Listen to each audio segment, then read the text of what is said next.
Ras al ഖൈമയിലെ ആ വലിയ വീട് തരംഗം സൃഷ്ടിച്ച പ്രേമം സിനിമയിൽ തമാശയ്ക്ക് വേണ്ടി എഴുതിയതാവാം റാസൽ ഖൈമയിലെ ആ വലിയ വീടിനെ കുറിച്ച്. എന്നാൽ സത്യത്തിൽ റാസൽ ഖൈമയിൽ അങ്ങനെ വലിയൊരു വീടുണ്ട്. മണിച്ചത്രത്തായിലെ നകുലനും ഗംഗയും അല്ലിയും നാഗവല്ലിയും താമസിച്ച മാടമ്പള്ളിക്ക് സമാനമായ വലിയ വീട് ഇങ്ങ് UAE-ലെ റാസൽ ഖൈമയിൽ. പോയ വർഷത്തിൽ പ്രശസ്തമായ ഒരു മലയാള സിനിമയുടെ പ്രധാന ലൊക്കേഷനായിരുന്നു ഈ വീട്.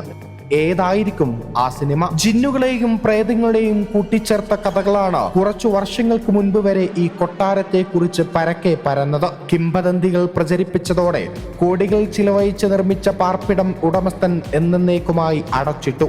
1975 ജൂൺ 2 ഒരു ബിൽഡിംഗ് പെർമിറ്റ് ലഭിച്ച Sheikh Abdul Aziz bin Humaid al ഖാസിമിയാണ് കൊട്ടാരം പണിതത്. 25,000 ചതുരശ്ര അടി വിസ്തൃതിയിലുള്ള 4 നില കെട്ടിടത്തിൽ 39 മുറികൾ.